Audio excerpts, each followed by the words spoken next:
Well, I'm taking a walk out to go feed the cows and see what they're up to. So, I got some pears. Their favorite.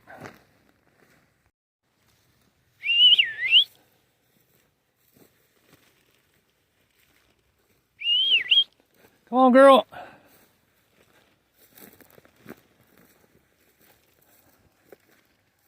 What's up, Bobo? Oh boy.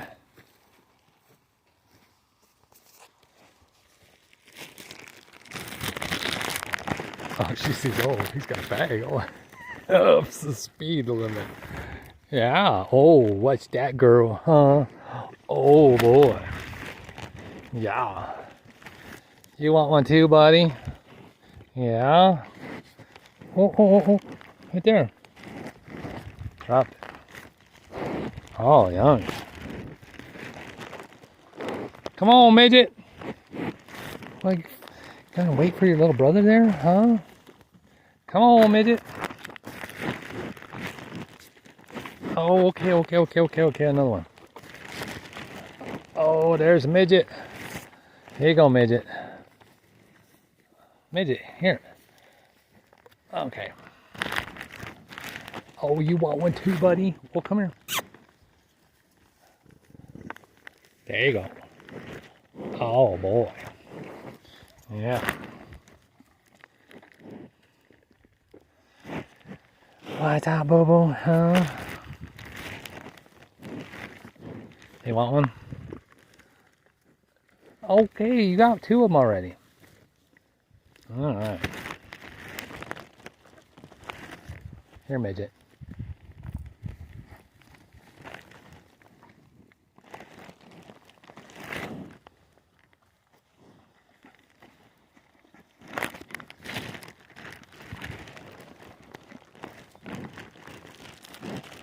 You want another one? Here, buddy. Hey. Come on, buddy. All right. Okay, you can have the rest.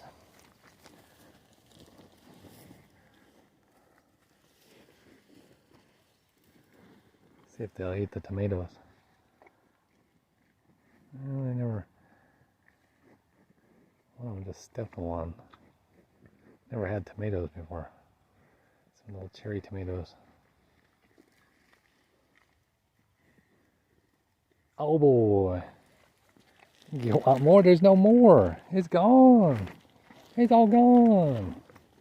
Yeah, there's no more. No. All gone. Hi, buddy.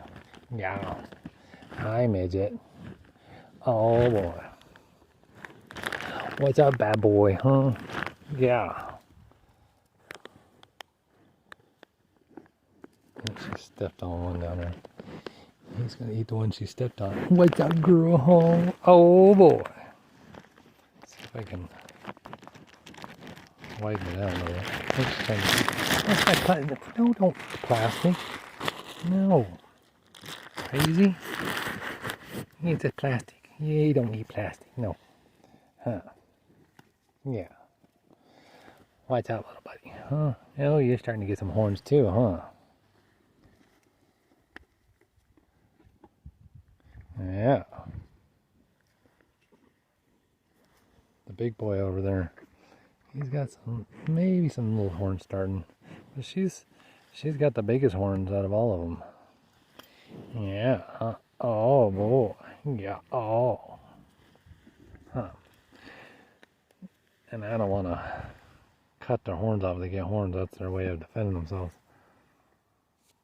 Can't really see it too much, but on his ear is a chunk missing out of his ear from the lion. And he got attacked. That's why this is called Lion County, because it's got lions. Got lions and bears, but the bears don't seem to bother them. It's the mountain lions. We had a bad group of them too. They were pretty rogue, and they end up killing like 3 of them because they were just decimating all the deer and the people's young cows. Like they were just killing for sport. They didn't even eat them, they just ripping them open.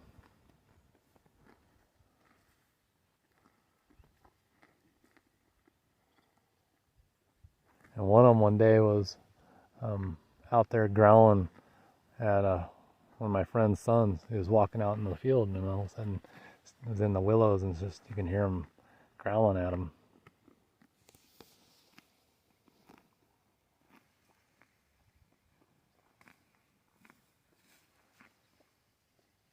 Well, we're getting close to another beautiful sunset here in Smith. What's up, buddies? Huh? So, I'll show you something here real quick. Can anybody identify that? That would be coyote scat. And there's deer track right there. More deer tracks. And right there's the young coyote. It's footmarks. So probably just like the cows have made this little trail down here to drink out of there. Coyotes are going down there to drink too. I heard one last night off in the distance, and then he called out to a bunch of them that were right close to by my door last night, twice. Like a whole group of them all just yapping. So like probably the mother or something, she was out hunting and called to her babies checking in on them. So you see where the cows make their own little trails. Get up here to get a drink. Yeah, see like a lot of these willows right here popping up. Got to come by with a little blade on the chain, or not, the weed eater, and then whack them off. So it's like a little saw blade. They're just super invasive. One of my neighbors, he says he spends like $10,000 a year on these willows, trying to keep them under control. They're just very, very invasive.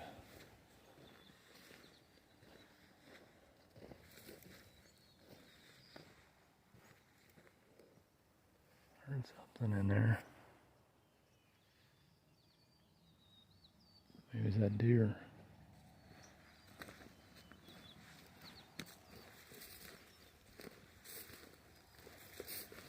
I know what that is right there. That's a beaver den. There's a little beaver living in there.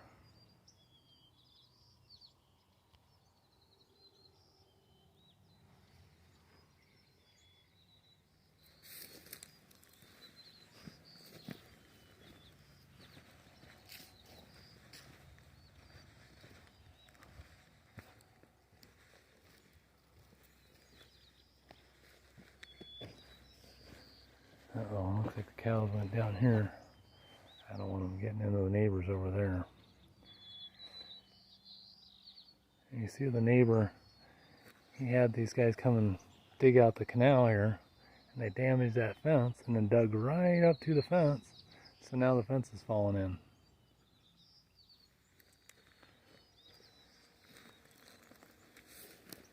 And that's, you know, still he hasn't come back, fixed all this.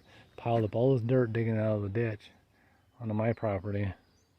And he keeps digging out over on that side. So I don't know what his plan is, to try and keep digging on his side to get the water on his side. I don't know.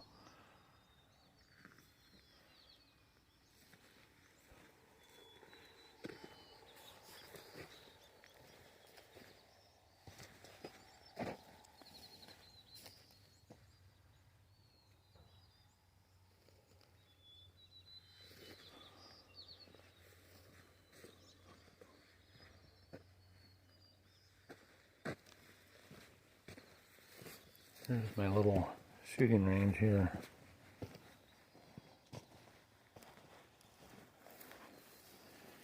my spinner target. Looks like the cows knocked it down.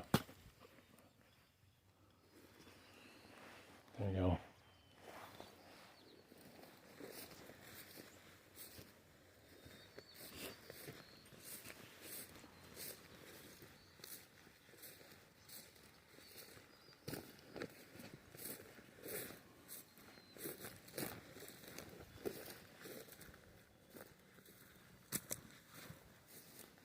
So this stuff right here has a little yellow flower on it.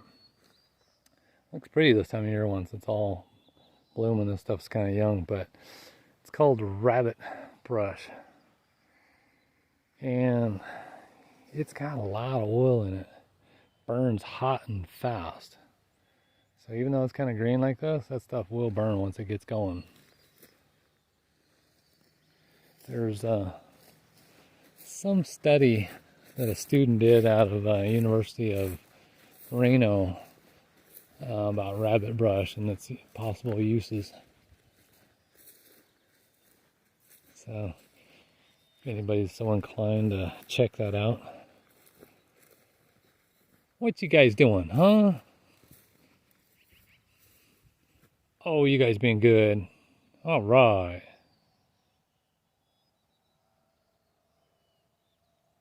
So the bull, he was the big boy, bad boy bull over there.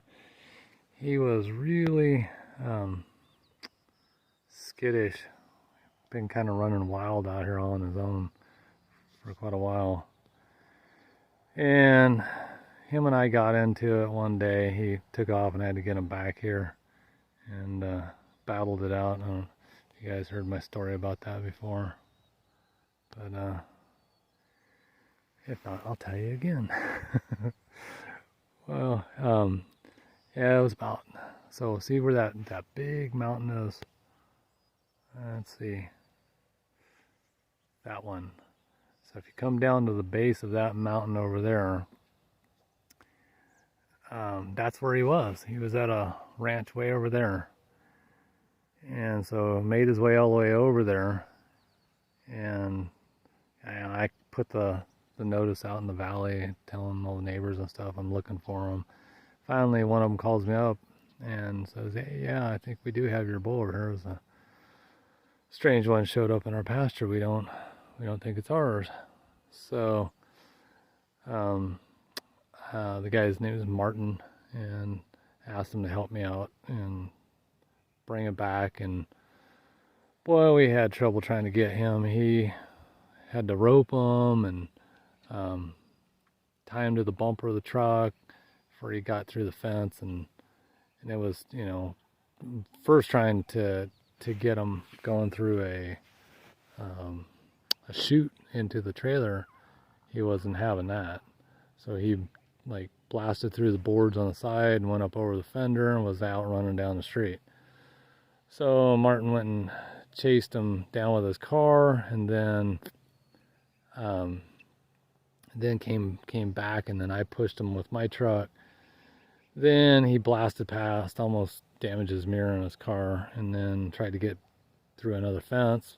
And that was when got him roped and then tied him to the bumper.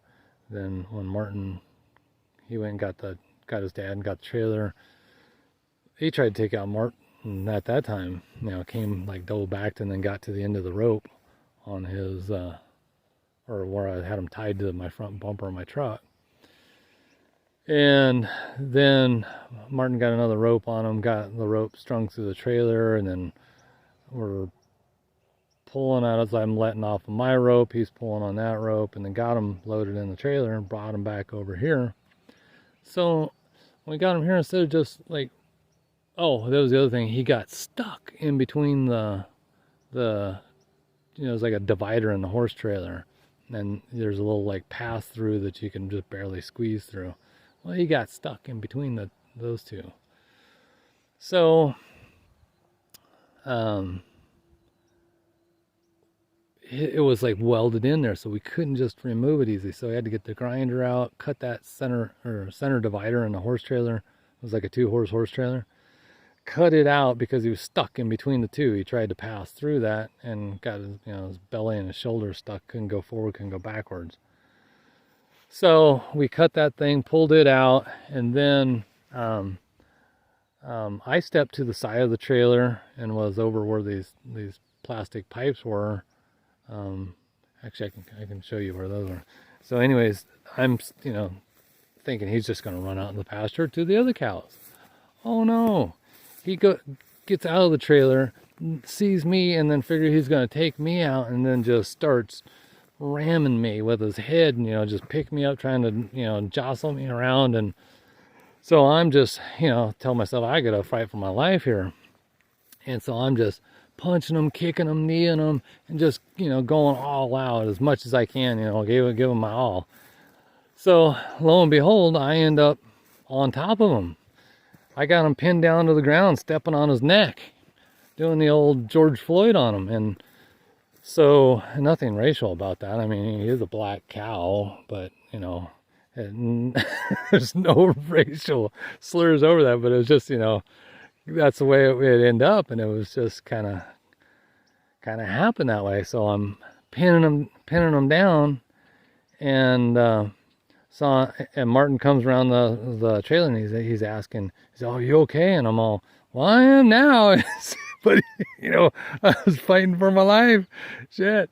And so I go and I was kind of in the situation where I got to get off of him because I'm pinned his neck down. So I figured, okay, well, so I let off of his neck, and I step over him. And as soon as I did that, man, he was up. And yeah, see those pipes over there? Those were the pipes he had me pinned in that as the horse trailer was coming through right where the van's at. But yeah, so once he got up, I'm on riding on top of him. So it's just going nuts, and I'm finally, I got off him, and they took off and ran out to the field to the others. Oh shit. It was kind of a crazy day. But yeah, so after that he kind of, I guess, learned some respect to respect me a little bit more. But yeah, I mean, twice actually he tried to take out Martin. Once in the chute, and then another time when I had him tied up and tied to the bumper. Then he came running at Martin, and then got to the end of his rope, and couldn't go no farther. And I've got a heavy duty bumper on my truck. So, but yeah, so he's a little wild one. So I'm kind of cautious when I'm around him. He seems like he's mellowed down a lot, and now they've got the other ones, but he was, just kind of scared. But he will, if he's pissed, he'll take you out. So yeah, good thing he don't have horns.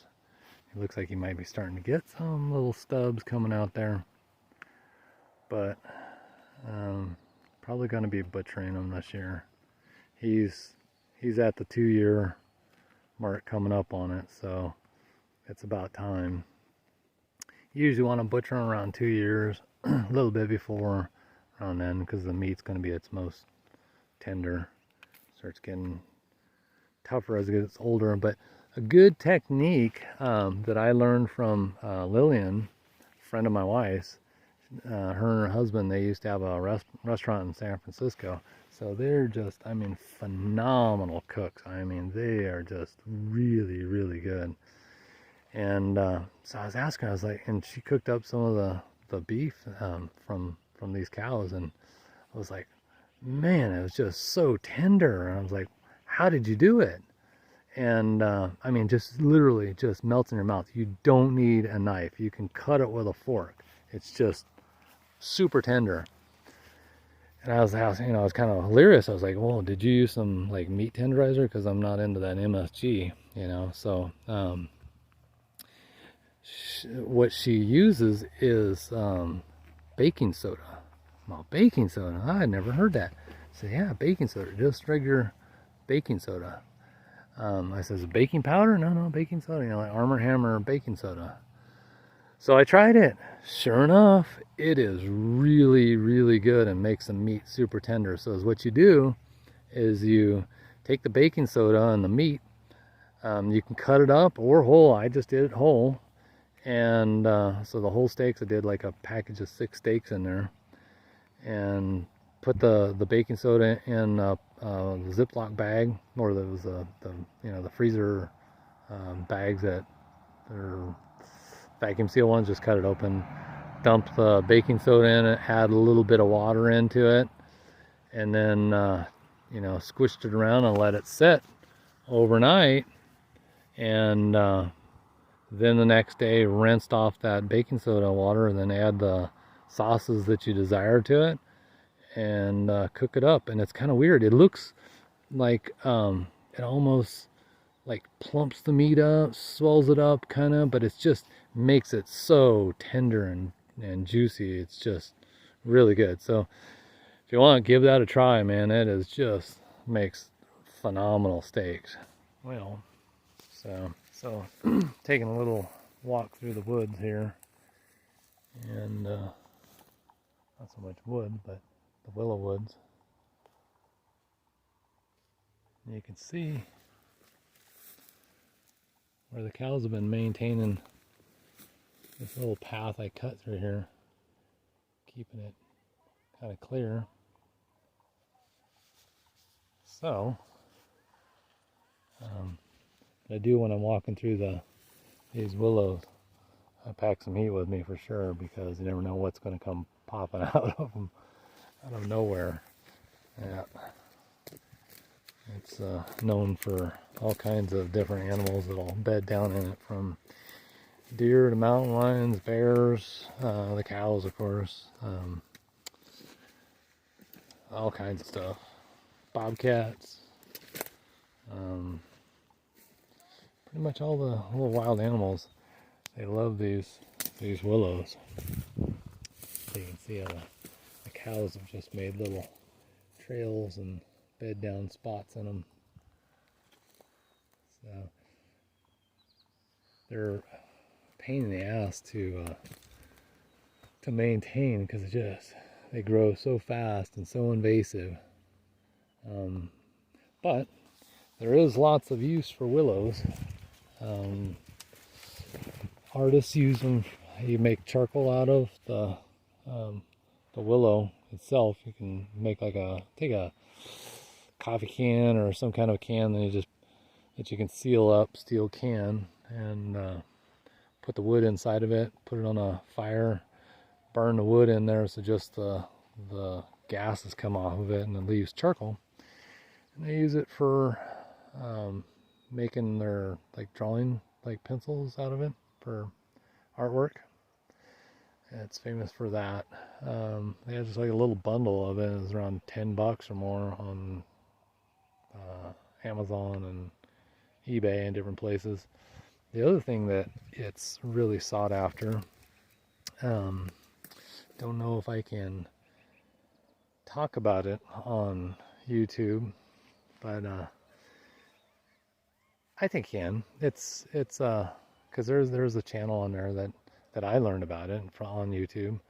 It's used for making black powder for antique firearms. Well, not so much modern day ones and antiques. You can make your own black powder, and some people find it better than the commercial stuff that you buy, which is called Pyrodex and Hodgkins 777 and different brands that are out there. But the flash is much quicker, so a lot of people that are into doing the flintlocks have problems using those black powder alternatives. They have hang fires, which can be kind of dangerous, where the old stuff, or making your own black powder out of it, is much quicker burning. And that's what they find with this willow bark, or not willow bark, willow charcoal, is using that as one of the components for making the powder. It's much quicker and more reliable. So if you want to look into that more, if you're into that kind of thing. I haven't got that much into making my own yet, but I do like shooting black powder guns. If you've seen some of my other videos, you'll see me shooting the black powder guns on there. But I do have one that is flintlock. It was my grandfather's and probably his father's, maybe even his father's father. It was a really, really old one. It's been in the family for a long time. But I don't shoot it. It's an old pistol. Looks like one of those swashbuckling pirate pistols. But yeah, with making your own black powder, it might be kind of fun. So if anybody's into that, go ahead and leave a comment and let me know what you found out doing it and how successful you were. I'd like to do it someday myself. In fact, I think I did with my brother one time when we were little kids. We made some, but it wasn't very successful. I think it just wasn't cooked right or something. I don't know. Because I think you have to dry it out a certain way, and yeah, it's probably a method to it that's pretty intensive. So, anyways, yeah, got lots and lots of willows here. Just a sea of willows out here. So, if anybody wants willows to make charcoal out of, I got a lot. Yeah, so also, winter times I think coming pretty soon here. This morning it was 45 degrees, and there's snow in the mountains up around here. So the high country, like just south of here, looking at the mountains over there, they're pretty high, but there's definitely snow up on top of them. What's up, buddy? Huh? Yeah. Oh, what's up? Oh, what's up? What? Huh? You've been a good boy. Yeah.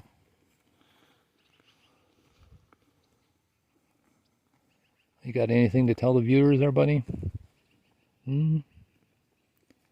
Yeah, there's a lot of people looking at you. What do you got to tell them? Huh? About the cow's life? You look like you're hanging a little low there, buddy. Yeah. Hmm.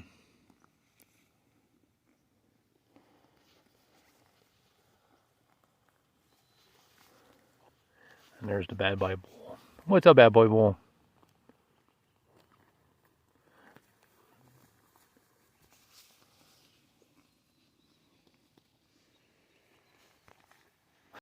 Well, folks, thanks for watching. And if you like this content, I'd be happy to do some more. Let me know. Leave a comment and hit that like button.